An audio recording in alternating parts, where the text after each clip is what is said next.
बाद में देखेंगे, ठीक है, कोई दिक्कत नहीं किसी को, पक्का, ठीक है। देखिए ध्यान दीजिए मैं क्या बोल रहा हूँ, सुनो। जैसे हम देख सकते हैं कि मेटाबोलाइट्स, किसकी बात कर रहे हैं, मेटाबोलाइट्स, ठीक है। तो ये क्या मेटाबोलाइट्स है, हाँ, किसको बोलते हैं। देखिए जरा ध्यान दीजिए, अगर हम मेटाबोलाइट के बारे में अगर सोचेंगे या फिर समझेंगे, एक चीज यहाँ पे हमें क्लियरली समझ में आती है कि ये एक प्लांट के क्या है, प्रोडक्ट्स है। प्लांट के क्या है, प्रोडक्ट्स।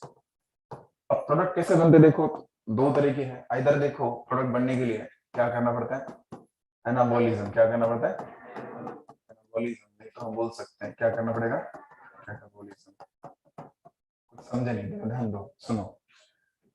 तो एनाबॉलिज्म में चीजें बनती है, राइट, बनती नहीं बनती, कुछ चीजें बनती है। और कैटाबॉलिज्म में चीजें टूटती है। तो क्या बोल रहे हैं सर, तोड़ने के बाद कैसे प्रोडक्ट बन सकते हैं, सही बात है ना।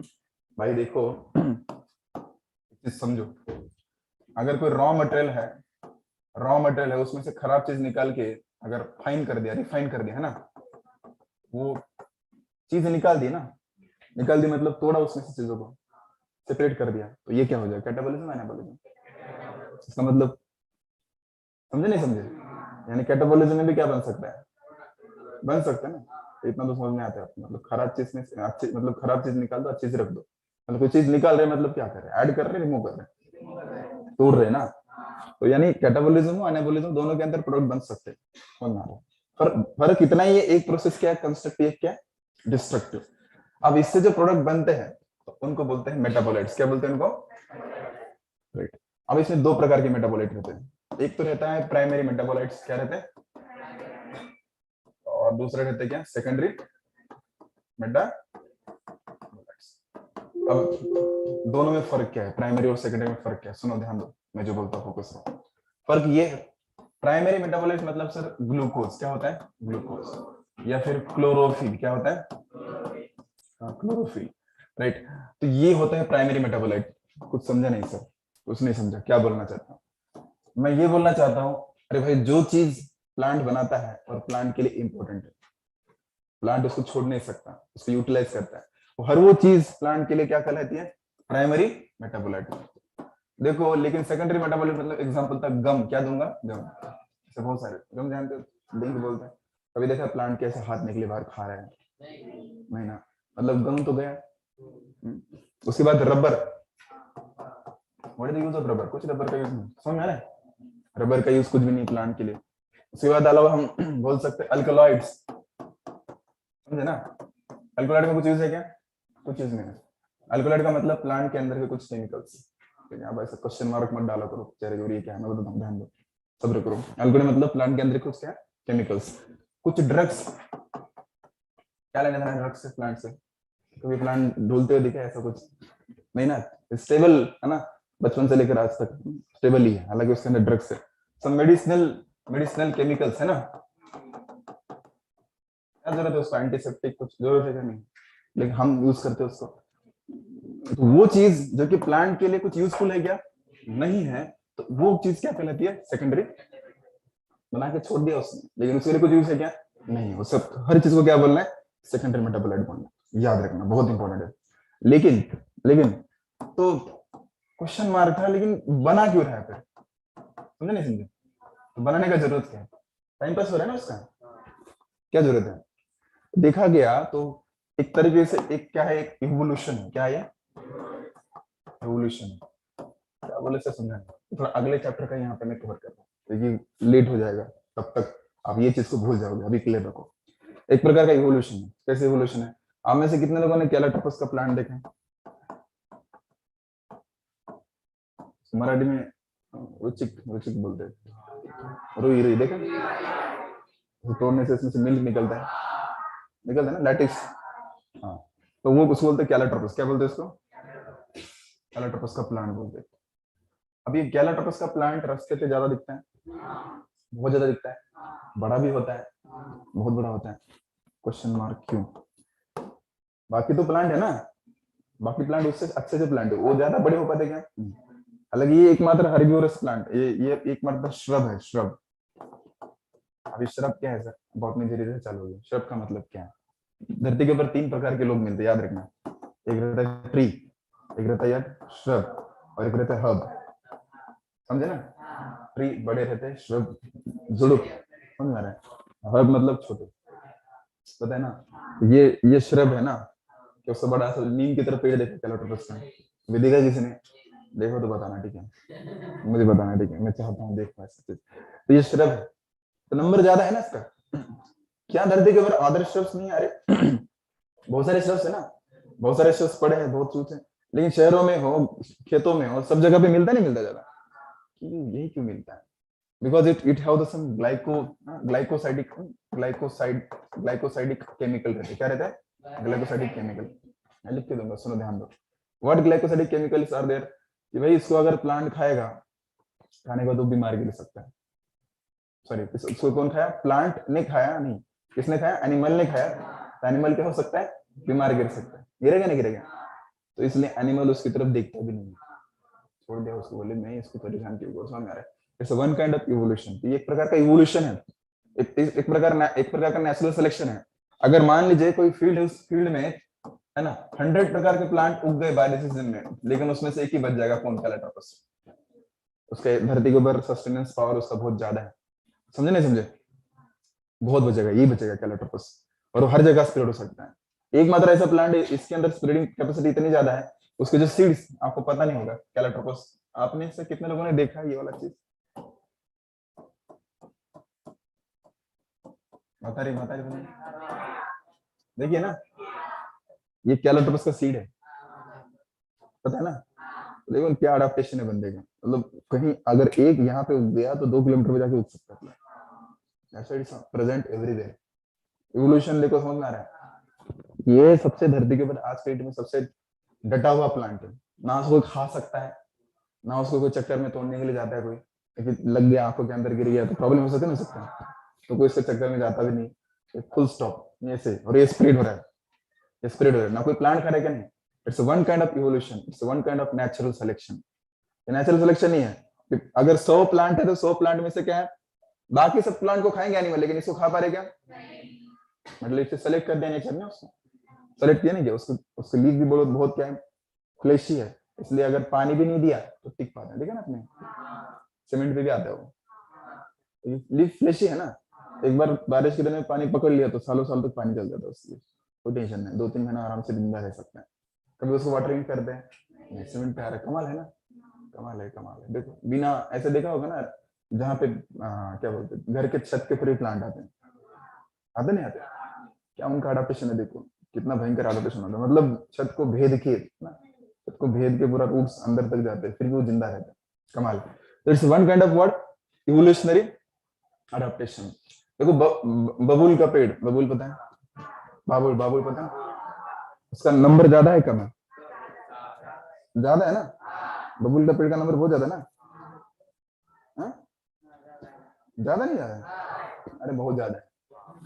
आप लोग ज्यादा, कितने लोगों के घर में मतलब खेती है, खेती बाड़ी सबके घर में है? क्या बात कर रहे हो, सबके घर में है? कितने लोग खेत में काम करते हैं? खेत में काम करते हैं, किए नहीं, करते हैं, रेगुलरली जाके करते, किए है ना? ये कितने लोगों को बैलगाड़ी चलाने आता है? बैलगाड़ी चलाने आता है कितने लोगों को परफेक्टली? बैठा नहीं, चलानी आनी चाहिए बैलगाड़ी। कितने लोगों को नांगरनी, कितने लोग नांगरनी, नांगरनी आता है ना? नांगरनी आता है। कोड़पनी तो इजी है, ऐसे पकड़ के रखना है, कुछ करना नहीं रहता है। आता है ना? तो अच्छा है, पहली बार। अरे वो राइटिंग पैड लेके आ जाओ। हाँ राइटिंग पैड लेके आ जाओ उधर, किधर मतलब थर्ड बैच में लेके आ जाओ, जल्दी आ जाओ, यहाँ तब से मैं खड़ा हूँ। आता है ना सबको? मैक्सिमम प्लान तो देखे ना आपने, तो बढ़िया, कोई टेंशन नहीं है। मुझे थोड़ा आसान रहेगा, तो मुझे मैं हर साल मुझे मतलब वो बड़ा दिखाना पड़ता है, ये तूर दाल का प्लांट है, मूंग दाल ऐसा दिखता है, ज्वार का पेड़ ऐसा दिखता है। उनको हाइब्रिड मक्का का कुछ डिफरेंस पता नहीं चला, दोनों सेम ही दिखता है ना। आपको पता नहीं पता पहले पता है ना? नहीं पता? वो बोला नहीं पता है। अरे स्ट्रक्चरल डिफरेंस पता है ना? हाइब्रिड का प्लांट कैसे रहता है, ज्वार का प्लांट, मक्का का प्लांट, इतना तो पता होना चाहिए ना। भूमि कहाँ लगता है तो पता है ना? भूमि बोला ना।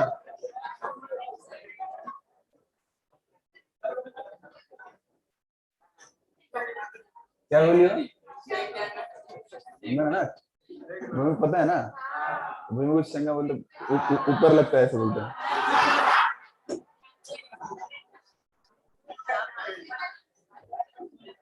पता है ना आपको ना? तो पूछता ऊपर लगता है बोलते, वही मुग ना, वो मुग भी ऊपर ही लगता है, ये भी ऊपर लगता होगा नहीं ना? नीचे आता ना। पोटैटो कहाँ लगता है? ऊपर बोल दिए तो पता नहीं है। पोटैटो ऊपर लगता है ना, पोटैटो का पेट रहता है, सब पोटैटो ऊपर आते हैं ना, पकड़ के लाएंगे है ना, पता है ना? टोमेटो का पेट कितना बड़ा रहता है? छोटा रहता है ना। कॉटन का पेट कितना बड़ा रहता है? कॉटन कॉटन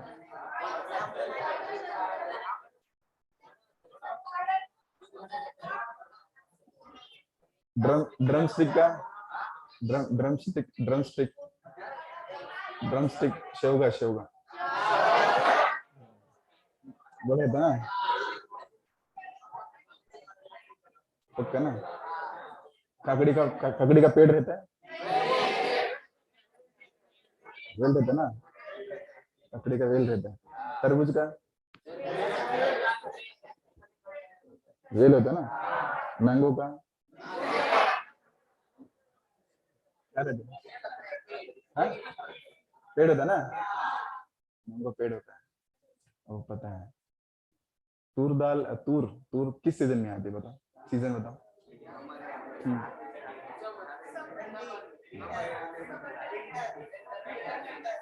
विंटर सीजन कब आता है?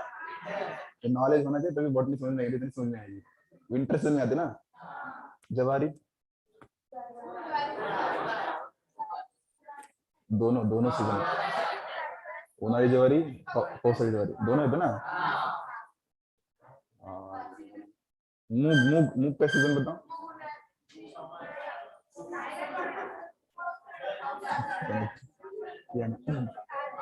रेनी रेनी सीजन में आता है, रेनी सीजन में आता है ना, कमिंग रेनी सीजन में आता है मूंग दाल। गुड, आपको अच्छा खासा नॉलेज है, इसका मतलब खेती के बारे में नॉलेज में तो बहुत दिक्कत हो जाता है, पता है ना? शुगर केन आता है ना, पक्का ना? बड़ा बड़ा तोड़ना हो ना, छोटा तोड़ने से भी निकलता है, बड़ा तोड़ना पड़ेगा ना। शुगर केन को सीड आते हैं क्या? तो कैसे उगता है? कितने लोग बोलते हैं शुगर केन की खेती कैसे होती है? शुगर केन कैसे लगाते हैं, कितने लोगों को पता है? पता है ना? पता है ना? ग्राफ्टिंग कट करके लगाते ना। कितने लोग को एग्जैक्टली कौन सा पोर्शन कट करके लगाते पता है?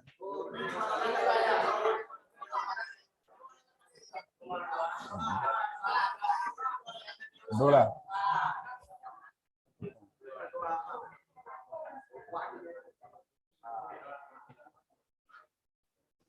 आने वाले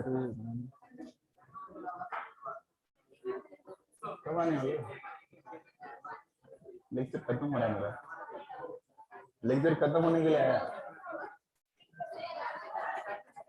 हाँ अभी चाहिए। अरे स्टार्ट नहीं, लेक्चर खत्म होने आया, जल्दी आ जाओ।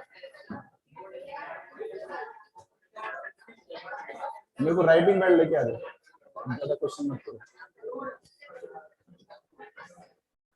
ठीक है? हो गया, हो गया ना? हम करेंगे, खेती करेंगे, सुनो पहले पहले तो ये मेटाबोलाइट के बारे में जो पढ़ा था हमने, उसको एक बार एनसीईआरटी से देख लेते हैं, प्लीज ध्यान दो। एनसीईआरटी उसके बारे में क्या बोलते हैं, उसके बारे में पढ़ लेते हैं। मेटाबोलाइट्स क्या रहता है, ठीक है? यानी मेटाबोलाइट्स वैसे प्राइमरी मेटाबोलाइट किसके काम के? प्लांट के। सेकेंडरी मेटाबोलाइट प्लांट के काम के है क्या? नहीं है, ऐसा नहीं बोल सकते, बाद में पता चला ना वो काम के हो सकते, राइट? किसमें? इवोल्यूशन के हिसाब से पता चला ना। ओके, तो ये मेटाबोलाइट के बारे में जो दिया है बहुत लंबा खींचा मैंने, और उसके ऊपर एक क्वेश्चन आता है अल्टरनेटिव ईयर में, ठीक है? इसलिए 2 साल से क्वेश्चन आ रहा है उसके ऊपर, इसलिए मैंने ऐसे बता दिया आपको ताकि आपको थोड़ा समझ में आ जाए। देखो ध्यान दो, यहाँ पे दिया primary and secondary metabolite, right? तो ध्यान दीजिए क्या दिया, क्या बोला देखो।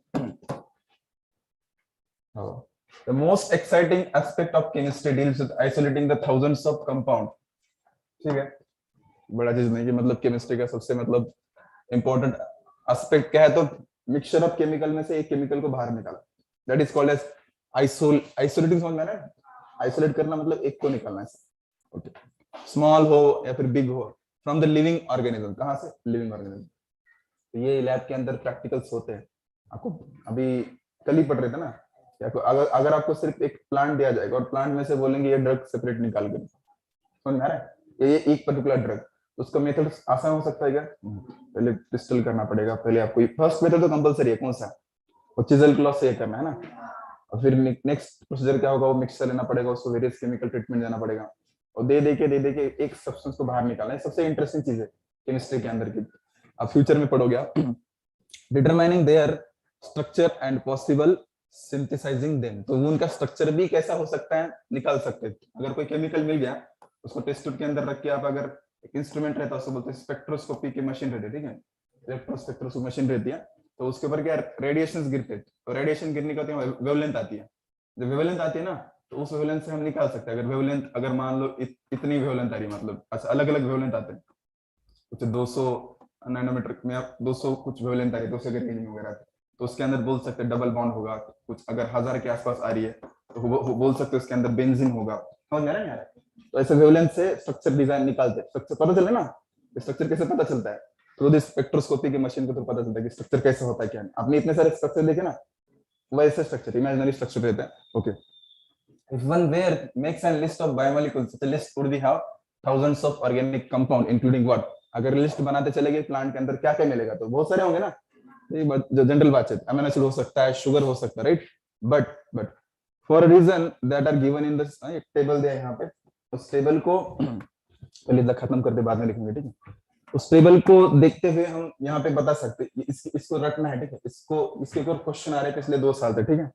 मैं बताऊंगा, बहुत इंपॉर्टेंट टेबल है। अब इस बार भी आ सकता, नहीं तो अगली बार फिर से आएगा क्वेश्चन, ओके? सो तो we can call this biomolecules, क्या बोल सकते हैं इसको? समझ गए ना? क्योंकि प्लांट ने बनाए हैं तो उनको क्या बोलेंगे हम? मेटाबॉलिक। क्योंकि मेटाबॉलिज्म मतलब एनाबॉलिज्म का है ना, दोनों से कुछ ना कुछ बना नहीं बना, तो सबको क्या बोल सकते हैं इसको? Metabolite. In animal tissue one notice the presence of such categories of group of compound shown in figure, ठीक है? These are the called as, क्या बोलते हैं इसको? Primary metabolism. जो पहली बार मतलब इंपॉर्टेंट है उनको क्या बोलते हैं? Primary metabolism. लेकिन जो प्लांट के लिए काम के नहीं उनको क्या बोलते हैं? Secondary. However, one analyze the plant, fungal and microbial cell, अगर प्लांट, ये गलती कभी मत करना, सिर्फ प्लांट ही मेटाबोलाइट बनाता है, फंगस ही बनाती है। आप में से पता नहीं होगा, आपने एस्परजिलस नाइगर नाम सुना है? नहीं सुना है? एक फंगस है, ब्लैक कलर की फंगस आती है, ब्रेड के ऊपर देखा आपने? कितने लोगों ने देखा है?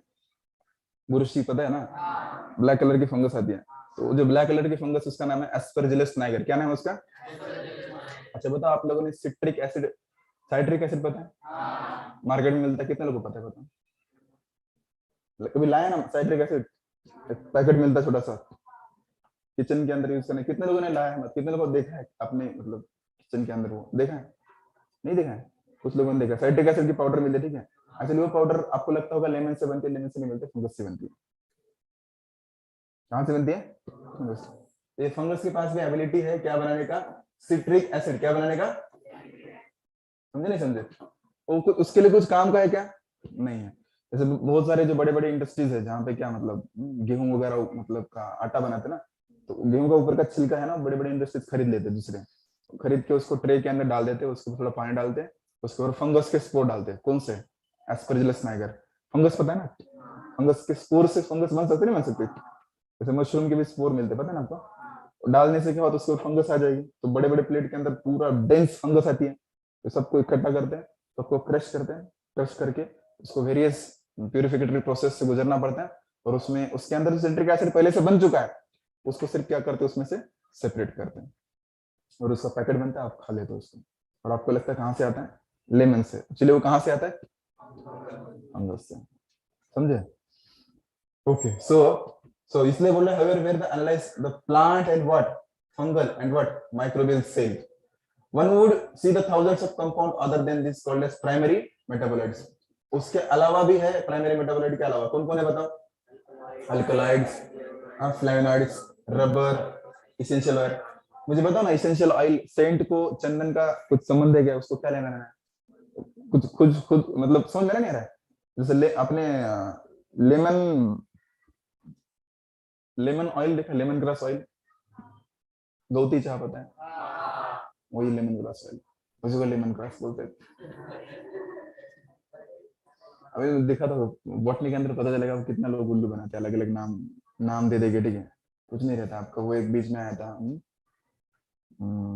हर्बल मॉस्किटो रिपेलेंट आया था बीच में, हर्बल मॉस्किटो रिपेलेंट आया था बीच में, आया था, अभी भी चलता है। तो ये उसका पेड़ इधर ही आपका गिरा हुआ, देखो इधर ही पेड़ है, इधर पेड़ आते रहते, रास्ते पे पेड़ आते रहते, बस उसको ले लिया, एक्सट्रैक्ट बना दिया, खत्म। तो आप मारते टाली, ठीक है, कितना अच्छा चीज है। कुछ नहीं, मतलब मैक्सिमम नाम वहां पे दे रहे थे, साइंटिफिक नाम दे रहे थे, देखा आपने?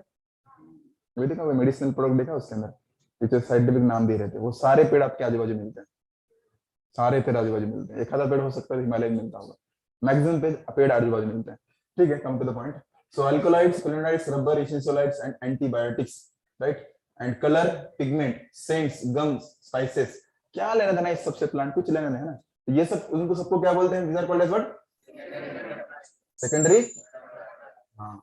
Primary metabolites have what? Identical functions and play known roles in normal physiology process. लेकिन प्राइमरी मेटाबॉलिज्म का रोल पता है रे? क्लोरोफिल का रोल पता ही नहीं पता है? पता है। ग्लूकोज का रोल पता नहीं पता है? क्या मिलती है उससे? एनर्जी मिलती है, सबका पता है। लेकिन we do not at the moment understand the role of function of all secondary metabolites. क्या लेकिन इसका कुछ इस्तेमाल अभी तक प्लांट के लिए क्या पता चला? क्या नहीं पता चला? मैंने कुछ नया चीज नहीं बताया, यहाँ जो लिखा वही चीज बता रहा था। आपको लग रहा होगा इसे बोल रहे चल, नहीं, यहीं पे लिखा है। आज के डेट में सेकेंडरी मेटाबॉलिक के बारे में रोल कुछ पता है क्या? नहीं। लेकिन ऐसा यहाँ स्टेटमेंट बोला है, लेकिन एक चैप्टर इकोलॉजी उसके अंदर उसका रोल बताया है कि सेकेंडरी मेटाबॉलाइट का रोल है। जैसे मैंने बताया ना, जैसे अलग अलग केमिकल बनते हैं, तो वो टोबैको वगैरह, टोबैको के अंदर निकोटिन बनता नहीं बनता है? तो उस टोबैको प्लांट को कोई खाता नहीं जाके, कोई एनिमल टोबैको खाएगा तो एडिक्टिव है ना वो, उसको मतलब प्रॉब्लम हो सकता है, बीमार गिर सकता है उसको। मतलब अगर मान लो कोई ड्रग का प्लांट है, उसको कोई एनिमल नहीं खाता है, खाएगा तो उसको नशा चढ़ेगा, बाद में डरेगा, कुछ तो गड़बड़ चीजें सुन रहा है। इंसान नहीं डरता लेकिन जानवर डरता है। कमाल है ना? कमाल है या नहीं है? आप समझे नहीं क्या बोला मैं? यानी हम जानवर से भी खराब है। हाँ हाँ हाँ, जो खाते हैं, ठीक है ठीक है ठीक है। हम नहीं सर, हम तो नहीं है ना, हम नहीं है ना हम किसी को बचाएंगे ना, हम है हम तो बाहर है कंप्लीट, ऐसा नहीं होना चाहिए, ठीक है। अरे हम भारत के अंदर जन्म लिए इसलिए अभी तक इंसान है, ठीक है, वरना कब के हम जानवर से गिर जाते हैं, ठीक है। समझे नहीं समझे? भारत नहीं, महाराष्ट्र में है ना, अच्छे खानदान में जन्म दिया है, ठीक है, तो ये हमारा सौभाग्य है। नहीं तो ये विदेश में होते ना तो पता चलता। हाँ पता चलता, बहुत बहुत संपत्ति होती, सब कुछ होता है, लेकिन वो सब अब गुजरे होते, ठीक है। तो बढ़िया आ जाओ। So secondary metabolites in the host organism are many of them useful for human welfare. लेकिन वो किसके काम के? हमारे काम के। जो प्लांट के काम के नहीं, किसके काम के? हमारे काम के, ठीक है। तो क्या होगा? रबर, ड्रग्स, है ना, ड्रग्स, मेडिसिनल ड्रग्स, ठीक है। तो spices and what? Scents and what? Pigment. Some secondary metabolites have what? Ecological importance. In the later chapter we'll hear the year we will learn more about this. तो later chapter मतलब क्या? Ecology के अंदर मैंने बता दिया उसका importance, बता दिया ना, बस उसके एवोल्यूशन में रोल है, बता दिया। ओके, तो ये चार्ट है, उसकी तरफ हम बाद में जाएंगे। हम पहले, हमारे पास आधा घंटा है, हम जो कल जो पढ़ा था उसको लिख के लेंगे, ठीक है। चलेगा? निकलो अपना लुड्डू को फटक से।